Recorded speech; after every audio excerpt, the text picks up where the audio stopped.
کے سامنے جو ہوتا ہے، جس سے پائلٹ اپنی سمت کو معین کرتا کہ اس وقت وہ طول بلد اور عرض بلد میں کس سمت جا رہا، اور کتنا طول بلد کے فاصلے پر، کتنا عرض بلد کے فاصلے پر، وہ جو اپنی سمت تعین کر کے چلا جاتا، کہتا کہ وہ قطب نما بالکل بے قابو میں ہے اور گھوم رہا پاگل کی طرح، کہہ رہا کہ وہ پاگل کی طرح گھوم رہا ہے۔ چارلس، میں دیکھ رہا ہوں قطب نما خراب نہیں ہے، لیکن حیران ہو کر چکرا رہا ہے۔ یہ خراب ہوتا تو حرکت نہ کرتا، یہ خراب نہیں ہے مگر یہ چکرا رہا ہے۔ ممکن ہے ہم کسی ہوائی اڈے کے قریب ہوں، لیکن ہمیں قطعاً کوئی علم نہیں ہو رہا کہ ہم کہاں ہیں۔ کنٹرول ٹاور، سورج سے مدد لو اور شمال کی طرف ہو کر سورج کو سمت بنا کر سورج سے مدد لے کر پرواز کو جاری رکھو۔ چارلس، ہم ایک چھوٹے سے جزیرے کی فضا میں ہیں اور ہمیں اس وقت جزیرے کے علاوہ کچھ بھی نظر نہیں آ رہا۔ اس کے بعد ان کا کنٹرول ٹاور سے رابطہ بالکل کٹ گیا۔ البتہ کنٹرول ٹاور پائلٹس کے باہمی مکالمات سنتا رہا، جو آپس میں اپنی بے بسی اور بیچارگی کے عالم میں کرتے رہے اور ایک دوسرے کو اس پراسرار سفر سے مطلع کرتے رہے۔ غالباً تمام کی تمام باہمی گفتگو کا نتیجہ یہ پراسراریت تھی۔ انہی باتوں میں کنٹرول ٹاور نے ایک ہواباز کا یہ جملہ سنا جو اس نے دوسروں سے کہا، جہاں تک میں سمجھتا ہوں ہم فلوریڈا سے بہت دور نکل آئے ہیں اور گلیزیک کی طرف جا رہے ہیں۔ اس وقت چارلس نے کہا اگر ہم سب کے سب اپنی موجودہ پرواز سے بالکل 180 درجے کا زاویہ بنا کر چلیں تو ممکن ہے کہ وہ دوبارہ ہم فلوریڈا پہنچ جائیں۔ جب انہوں نے اپنے رخ 180 درجے پر موڑا، پھر ان کی باہمی گفتگو کی آواز آہستہ آہستہ کمزور پڑتی گئی اور پھر بالکل معدوم ہو گئی۔ کنٹرول ٹاور نے آخری جملہ جو سنا وہ یہ تھا، ہم آب سفید پر پرواز کر رہے ہیں، ہم گمشدہ راہ ہو چکے ہیں۔ اس کے بعد کنٹرول ٹاور سے رابطہ ختم۔ 5 جنگی جہاز امریکہ کے کہاں گئے، کیا ہوا؟ نہ جنازہ ملا، نہ کوئی سوئی مل گئی۔ ٹھیک۔ 5 تحقیقاتی کشتی کی رویداد۔ اب جب یہ 5 جہاز امریکہ کے 5 ہوائی جہاز ڈوب گئے، وہ بھی آرمی کے جہاز جن کا کچھ نہیں پتا چلا، اب امریکہ نے سوچا کہ اب بھرپور طاقت کے ذریعے معلوم کیا جائے کہ وہاں ہو کیا رہا، یہ کیا ہو رہا۔ تو اب آپ غور کیجئے، اس پر غور کیجئے گا۔ 240 تحقیقاتی کشتی کی رویداد، 240۔ روزنامہ جمہوریت بغداد 6 دسمبر 1975 جب ان 5 جہازوں کا رابطہ کنٹرول ٹاور سے کلی طور پر منقطع ہو گیا تو فلوریڈا کے کنٹرول ٹاور کو یقین ہو گیا کہ وہ 5 کے 5 یقیناً موت سے دوچار ہو چکے ہیں۔ چنانچہ اسی دن ایک اور سراخ رساں بہت بڑا ہوائی جہاز ان 5 ہوائی جہازوں کی خبر گیری کے لیے بھیجا گیا۔ اس جہاز میں ہواباز نے اپنے ساتھ 13 اور تجربہ کار ہوابازوں کو لیا۔ جب یہ ہوائی جہاز ہوائی اڈے سے بلند ہوا اور مثلث برمودا کا رخ کیا تو اپنا پہلا اور آخری پیغام یہ دیا تھا، میں 1800 میٹر کی بلندی پر اٹھ رہا ہوں، اس جگہ اتنی تیز و تند ہوا چل رہی ہے۔ اس کے بعد اس ہواباز کا بھی ہمیشہ کے لیے سلسلہ منقطع ہو گیا اور یہ پتہ نہ چل سکا کہ وہ کہاں گیا، اس پر کیا بیتی۔ امریکہ نہ اس کو لاش ملی، نہ اس کی خبر ہوئی امریکہ کو، کیا ہوا کچھ نہیں پتا۔ ٹھیک، آگے چلیے۔ ہوائی بیڑے میں اس کے ایک دن بعد یعنی 26 دسمبر 1945 کو مثلث برمودا میں تاریخ کی ایک بہت بڑی تحقیقاتی سرگرمی کا پروگرام بنایا گیا تاکہ 5 دسمبر کو ایک دن میں گم ہونے والے 6 ہوائی جہازوں کا سراغ لگایا جا سکے۔ ایک بہت بڑا ہوائی اور بحری بیڑا اور ہوائی جہاز تیار کیا گیا۔ ہوائی بیڑے میں 67 جہاز تھے، بحری بیڑے میں 240 کشتیاں تھی۔ اب یہ قابل توجہ، 240 کشتیاں تھی، 4 آبدوزیں، 18 سمندری پانی کی حدود سے مطلع رکھنے والی چھوٹی چھوٹی کشتیاں شامل کی گئی۔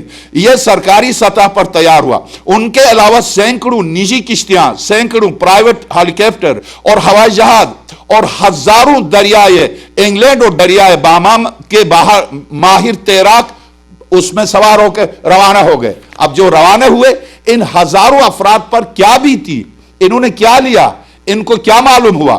یہ تحقیقی عملہ جو آج تک بہت بڑا تحقیقی لشکر تھا، کئی دن تک مثلث برمودا کے علاقے میں مصروف تفتیش رہا، لیکن نہ تو 5 دسمبر کو گئے ہوئے ہوائی جہازوں سے ایک سوئی دریافت کر سکے، نہ ہی ہوابازوں کا ایک بال تک حاصل کر سکے۔ ہفتوں کی مغزماری کے بعد بلا نتیجہ، بلا کسی کوئی چیز حاصل کیے بغیر اس تحقیق کو ختم کرنے کا اعلان کر دیا۔ دوسرے طیاروں کو جلانے والے جیٹ، خبرنامہ انبا ماسکو 22 اکتوبر 1970 کے مطابق 1963 میں دوسرے طیاروں کو فضا ہی میں جلا ڈالنے والے 2 جیٹ طیارے مثلث برمودا میں بلا کسی ظاہری سبب اور کشتی اور کسی جنگی کارروائی کے از خود دوسروں کو جلانے والے جہاز، جو اوپر سے جہازوں کو جلا، وہ خود برمودا میں داخل ہوتے ہی جل گئے، ختم ہو گئے بغیر باہر کسی کی مداخلت کے۔ ایش کرافٹ نامی جنگی کشتی، اسی طرح سے 1975 کے حادثات، 1976 کے حادثات، رجسٹریٹ شدہ حادثات، اب یہاں پر ہزاروں حادثات دیے ہیں، اور کسی حادثے کا آج تک امریکہ نے پتہ نہیں کر سکا۔ کسی حادثے کا امریکہ پتہ نہیں کر سکا، فوجی جنگی کشتیاں بھیجا، کچھ نہیں پتہ کر سکا۔ اب آئیے یہاں آگے جو ہزاروں واقعات دیے، خاص طور سے ہوابازوں کے واقعات دیے۔ میں ایک واقعے کو تلاش کر رہا تھا، بہت دیر ہو جائے گی، میں اس تک نہیں پہنچ سکتا، کہ پائلٹ کہتا، وہ تو آپ نے سنا، پہلے پائلٹ نے بھی کہا ہمیں یہاں کا پانی بالکل سفید نظر آتا، اس کے علاوہ ہمیں کچھ نظر نہیں آتا۔ کشتی والے بھی یہی کہتے ہیں۔ اور اب جو 2 پائلٹ وہاں سے زندہ بچ کے نکلے ہیں، باقاعدہ ان کا جہاز روکا گیا اور دیر تک جہاز فضا میں رکا رہا، اور پائلٹ کہتا ایسا لگتا جیسے کسٹم ہو رہا، اور تفتیش کے بعد صرف ایک چیز غائب ہوئی، وہ چیز جو نیچے سے تصویر برداری کرتی تھی اسے غائب کر دیا، جہاز کو جانے دیا۔ اچھا اب تم چلے جاؤ، گویا چھوڑ دیا، گویا اسے آزاد کر دیا، اچھا اب تم چلے جاؤ، مسافروں کو کوئی تکلیف نہیں پہنچائی، سیدھے چلے آئے۔ بعض اوقات جس میں جاسوسی آلات لگے تھے ان آلات کو لے لیا، اس کے بعد جہاز سے کہا اچھا اب تم چلے جاؤ۔ وہ جب آئے تو 20 منٹ میامی کے ٹائم کے مطابق لیٹ آئے میامی ایئرپورٹ پر۔ میامی ایئرپورٹ پر اترے تو ان سے پوچھا تم 20 منٹ کہاں تھے؟ وہ کل میں نے عرض کیا۔ اب آئیے یہ داستان کہ اب تک امریکہ کے بالکل ساتھ، فلوریڈا کے میامی کے ساتھ ہوتے ہوئے، امریکہ کے ساتھ ہوتے ہوئے قطعاً امریکہ اپنی سرزمین کے ایک خطے سے بالکل بھی بے بس ہے۔ آج تک اس خطے میں نہ امریکہ جا سکا اور نہ جا سکتا، اس لیے کہ اس آب سفید کو نہ امریکہ کراس کر سکتا ہے، نہ دنیا کی کوئی طاقت کراس کر سکتی ہے۔ اب اس سے آگے چلیے کیا ہوا اس داستان کے ایک صلوات دیجیے گا۔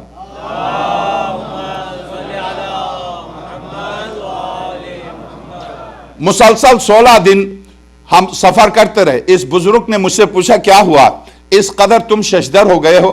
میں اس پانی کا رنگ کچھ اور نظر آ رہا، اس میں دیگر پانیوں کی کوئی شباہت نہیں ہے۔ اس نے کہا ہاں اس جگہ کا پانی سفید ہے، یہ دریائے سفید ہے۔ بالکل یہی جملہ، یہ داستان ہے تقریباً 900 سال پہلے۔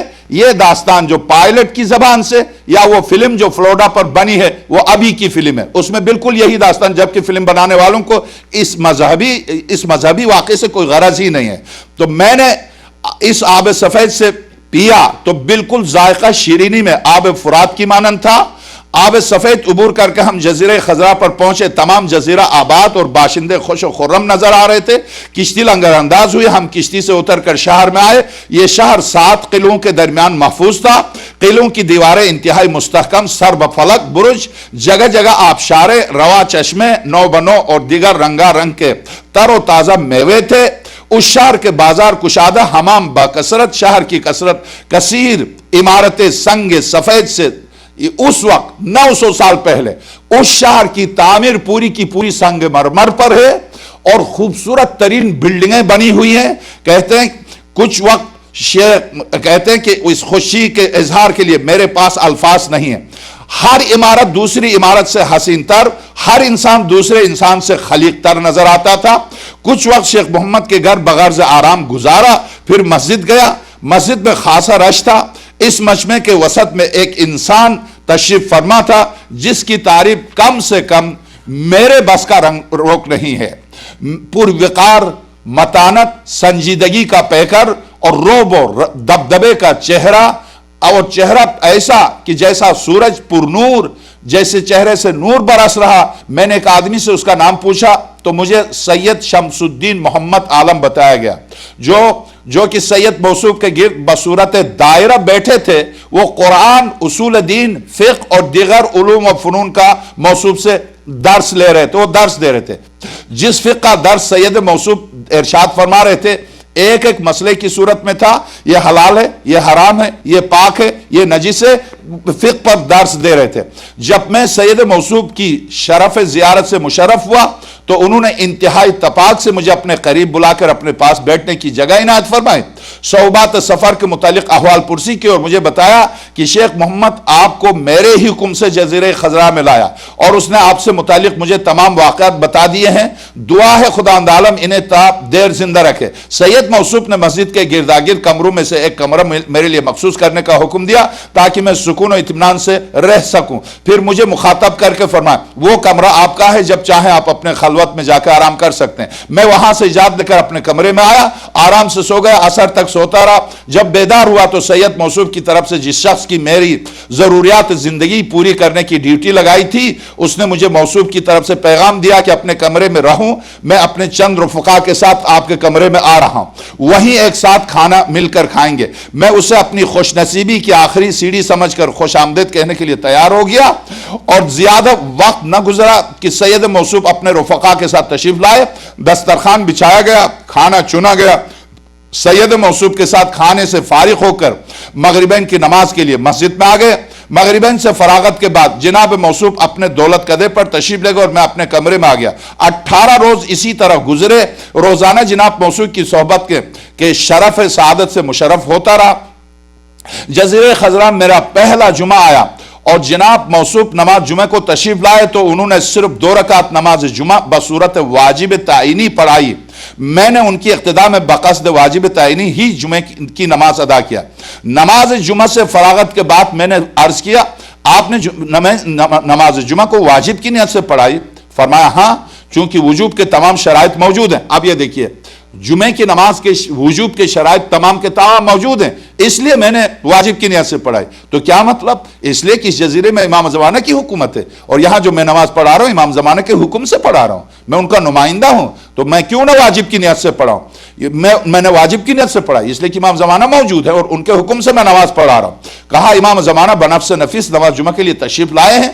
فرمایا نہیں، میں جزیرہ خضرا میں ان کا نائب خصوصی ہوں اور ناحیہ مقدسہ سے جو حکم صادر ہوتا ہے اسی کے مطابق میں عمل کرتا ہوں۔ جمعہ کا حکم بھی ناحیہ مقدسہ ہی سے موصول ہوا۔ میں نے عرض کیا آپ نے حضرت حجت کی زیارت کی ہے؟ فرمایا نہیں، البتہ میرے والد گرامی نے مجھے بتایا تھا کہ میں نے ان کی آواز سنی ہے۔ اس سید کے والد نے حضرت کی آواز سنی ہے۔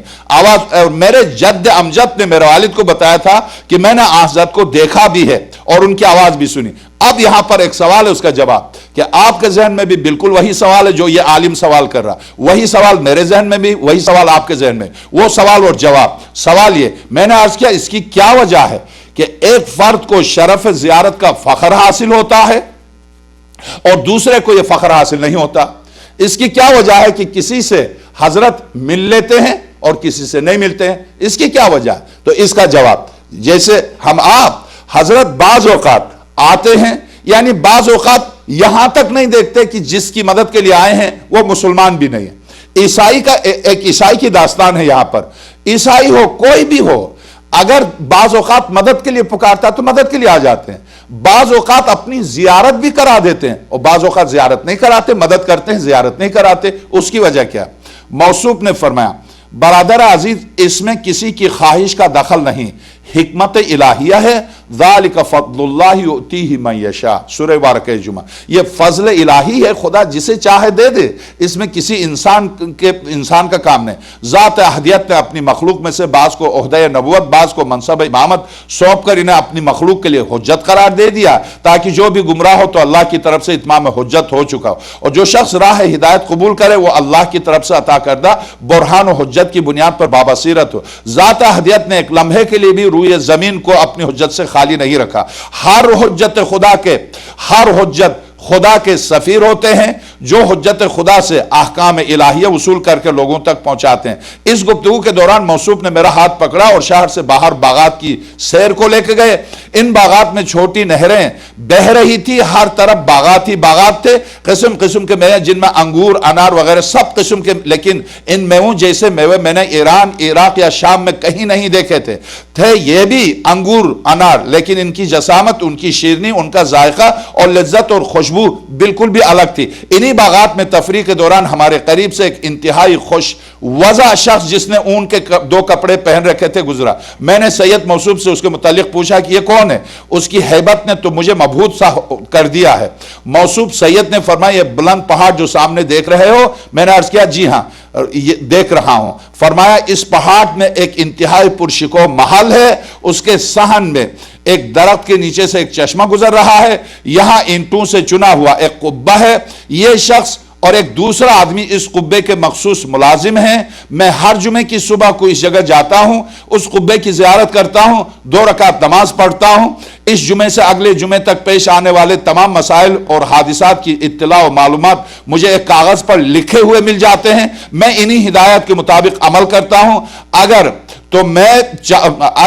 تو بھی چاہے تو اس قبے تک جا سکتا اور قبے کی زیارت کر سکتا۔ چنانچہ میں سید موصوف کی اس اجازت کے مطابق پہاڑ کی بلندی پر گیا جیسا کہ سید نے بتایا تھا مجھے۔ اب یہاں سے آگے میں عرض کروں کہ یہ اب میں عبارت چھوڑ کے میں آپ کی خدمت میں پیش کرتا ہوں۔ کہتے ہیں میں گیا اوپر، اور اوپر جا کر جب اوپر جا رہا تھا تو راستے میں ایک شخص ملا جو باغ میں ٹہلتے ہوئے، جو ایک باروب شخص ملا تھا جس سے میں بالکل ہی خوفزدہ ہوا تھا۔ میں نے دیکھا وہ وہاں ڈیوٹی پر ہے، اس نے میری طرف غصے سے دیکھا تو دوسرے نے کہا نہیں یہ سید کا مہمان ہے، سید نے بھیجا۔ تو خیر اس کے کہنے پر مجھے جانے دیا، اوپر گیا، 2 رکعت نماز پڑھی، چشمے سے وضو کیا، چشمے کا پانی پیا اور قبے کی زیارت کی۔ اور اس کے بعد میں نے کہا کیا امام زمانہ سے زیارت ہو سکتی ہے؟ کہا نہیں ہو سکتی ہے، اجازت نہیں ہے۔ تم صرف، میں نے ان سے پوچھا تو جس کا میں مہمان ہوں کون ہے؟ کہا آقا امام زمانہ ارواحنا اللہ الفدا کے بیٹے کے بیٹے کے بیٹے کے بیٹے ہیں، 5ویں پشت ہے، یعنی امام زمانہ کی 5ویں پشت ہے۔ سید شمس الدین کے جو تم مہمان ہو، سید شمس الدین آقا امام زمانہ کے پڑھ پوتے کے پوتے ہیں۔ تو یہ بات طے ہے کہ آقا امام زمانہ نہ صرف شادی شدہ ہے بلکہ آپ کی پوری اولاد موجود ہے۔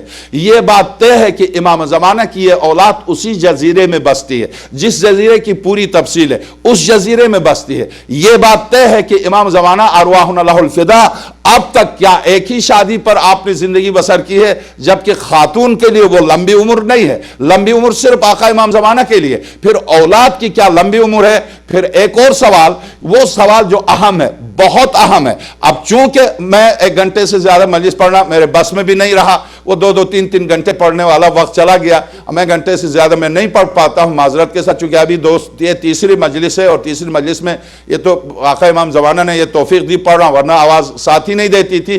میں عرض کروں کہ جو اہم ترین سوال ہے، وہ سوال جو میں نے ابتدا میں کیا تھا، یہاں آپ کے ذہن میں آئے نہ آئے، میرے ذہن میں، کیا خود امام زمانہ ارواحنا اللہ الفدا کی اولاد سے بھی 313 نہیں ہے جو حضرت ظہور نہیں کر رہے؟ ہے سوال، ہے سوال درست؟ اس کا جواب پرسوں، اس لیے پرسوں کہ کل تو امام رضا کی شہادت ہے، امام رضا سلام اللہ علیہ کی شہادت ہے، یہ جواب تفصیل کے ساتھ پرسوں۔ اب چونکہ مصائب کے لیے وقت رہ گیا ہے اور ظاہر ہے کہ مصائب کے بغیر مجلس نہیں ہوتی، یہ جواب جو اس پوری داستان اور پوری میری اس گفتگو کا خلاصہ ہے کہ چلیے ہم میں نہیں ہیں، ہم نہیں ہیں، ہم اس قابل نہیں ہیں، ہم میں اتنا تقویٰ نہیں ہے، ہم حبیب نہیں ہیں جو امام وقت خط لکھ کے بلائیں، ہم حور نہیں ہیں، حور تک نہیں ہیں کہ اپنی جان اپنی اولاد۔ آپ یہ غور کیجئے، امام ششم کے واقعہ، امیر المومنین کا واقعہ بھی چھوڑ دیں، میں سنا امام صادق مولا امام صادق سلام اللہ علیہ کا واقعہ کہ ان اصفہان کے آنے والے مومنین سے یہ فرمانا کون ہے تم میں جو تنور میں کودے؟ سب کو یاد ہے، تنور میں کودے، کوئی تیار نہیں تھا۔ ٹھیک، حضرت نے یہ امتحان کیوں لیا؟ تنور میں کودنے کا امتحان کیوں لیا؟ ہزاروں امتحانات کے طریقے ہیں، علمی امتحان لیتے، فقہی امتحان لیتے، مسائل معلوم کرتے۔ تم کتنے دیندار ہو؟ مجھے یہ بتاؤ، وضو و غسل کے مسائل آتے ہیں؟ نماز توڑنے والی نماز کن چیزوں سے، وضو کتنی چیزوں سے ٹوٹتا، وضو کے شرائط کیا، مسائل فقہ معلوم کرتے، فقہی مسائل معلومات ان سے کس قدر ان کی علمی سطح کتنی بلند ہے۔ خدا کی قسم حضرت کا یہ امتحان کود و تنور میں ان کا نہ کودنا اس بات کی دلیل ہے، اس بات کی سب سے بڑی دلیل ہے کہ ولایت ایک روشنی ہے جو عقیدے کی منزل پر انسان کو بلند کرتی ہے۔ اگر انسان کا عقیدہ مضبوط نہ ہو تو اس کی ساری نمازیں اکارت ہو جائیں گی۔ نماز قضا بھی کر سکتے ہیں، عقیدے کی قضا نہیں ہے، عقیدے کی قضا نہیں ہے، عقیدے کی مضبوطی چاہیے معصوم کو۔ کیا نہیں جانتے ابو ہارون مغفوب، اس میں کیا بینائی بھی نہیں ہے، ابو بصیر بینائی، ایسی بینائی کہ 70,000 روایات کا نقل کرنے والا، دونوں میں کتنا فرق ہے، زمین و آسمان کا فرق ہے۔ ابو بصیر جب امام پنجم کہتے کھڑے ہو کر پوچھ لو آنے والوں سے تم نے امام پنجم کو دیکھا، ابو بصیر کہتے مولا میں کیسے، شیخ عباس خومی کتاب منتہی الاعمال، مولا میں کیسے پوچھوں، آپ سامنے کھڑے سب دیکھ رہے، میں کہہ رہا ہوں تم پوچھ لو۔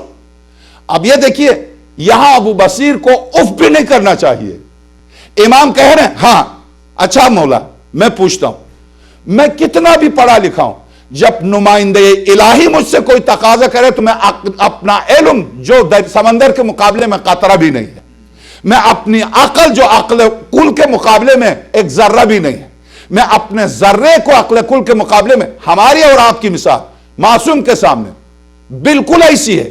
ہم میں سے کتنے ایسے افراد ہیں جو بہت سے دواؤں کو جانتے ہیں، کیونکہ انسان صحت کے ساتھ بیمار ہے، گود مادر سے دوا کھاتا آیا، بہت کم ایسے انسان ہوں گے جنہوں نے دوا نہیں کھائی اور ڈاکٹر کے پاس نہیں گئے۔ کتنا انسان گود مادر سے 50 سال 60 سال 70 سال دوا کھاتا آیا، اسے پتا بخار کی کیا دوا، اسے پتا آنکھ میں تکلیف ہو کون سی دوا، اسے پتا اگر کٹ جائے جسم کون سی دوا۔ کیا اتنی ساری دوائیں جاننے کے باوجود کیا وہ ڈاکٹر کہلائے گا؟ ہرگز نہیں، ہرگز نہیں۔ اس لیے جب تکلیف ہوگی تو مجبور ہے، بہت سی دواؤں کو جاننے کے باوجود مجبور ہے کہ اسپیشلسٹ کی طرف رجوع کرے جس کا نام ڈاکٹر ہے۔ پھر کیوں نہیں کہتا میں ڈاکٹر ہوں، ڈاکٹر کے پاس کیوں نہ جاؤں؟ جب وہاں آپ نہیں کہتے میں خود ہزاروں دواؤں کو جانتے ہوں ڈاکٹر کے پاس جاتے ہیں تو دین میں عقل نہیں لڑائیے، مجبور ہیں آپ مولوی کی طرف رجوع کیجئے۔ نہیں کر سکتے آپ، نہیں کر سکتے آپ، میری آپ کی عقل کا نام دین نہیں ہے۔ دین سرور کائنات اور ان کے آل پاک کی سیرت کا نام دین ہے، جو کتابوں میں دفن ہے، نکال نکال کے پڑھنا ہوتا ہے۔ عقل صرف موٹے اصولوں کو جانتی ہے، وجود خدا، کیفیت وجود کو عقل نہیں سمجھتی، وجود کو جانتی ہے۔ اس لیے کہ معصوم بچے جو گود میں آیا، جب آپ جائیں اس کے کان میں اذان دیں، اقامت کریں، پھونکیں، پھو، وہ اپنی آنکھ کھول کے پوری قوت کے ساتھ تلاش کرے گا کہ یہ پھونکنے والا کون ہے، یہ پھونک جو ہوا آئی ہے کہاں سے آئی۔ ابھی ایک دن کا بچہ جو گود مادر میں آیا، ایک الگ کائنات سے گپ اندھیرے سے روشنی میں آیا، روشنی دیکھ کے اسے حیرت ہوتی ہے، درست؟ پھر جب دیکھتا ہے کہ جب کسی نے اس کے کان میں پھونکا تو وہ پلٹ کے پوری طاقت کے اٹھ نہیں سکتا، بول نہیں سکتا، ابھی ایک اور کائنات سے پہلا قدم اس کائنات میں رکھا، مگر اپنی پوری اس معصومی کی طاقت کے ساتھ آنکھ کھول کے دیکھتا ہے کہ یہ پھونک کہاں سے آئی۔ آپ جانتے ہیں وہ کون سی طاقت تھی جس نے بچے کو مجبور کیا دیکھ لے پھونکنے والے کو؟ وہ کون سی طاقت تھی؟ یہ تو انسان ہے، حیوان کو لیجئے، حیوان کو، حیوان جب حیوان کا بچہ زمین پر آتا ہے، وہ کون ہے جو اس بچے کو کہتا ہے ماں کا دودھ یہاں ہے آجا؟ کون ہے؟ بغیر ہادی کی ہدایت کے اونٹ کے، گائے کے بچے کو، گدے کے بچے کو کیسے پتا چلا کہ اس کا دودھ کہاں ہے؟ کیسے پتا چلا؟ کس نے بتایا؟ سورہ طٰہٰ، فرعون کے مقابلے میں حضرت موسیٰ، میرا خدا وہ ہے جس نے ہر شے کو خلق کر کے اس کی ہدایت کی۔ یہ ہدایت فطری ہے، یہ ہدایت فطری ہے۔ اس سے یہ تو حیوانات ہیں،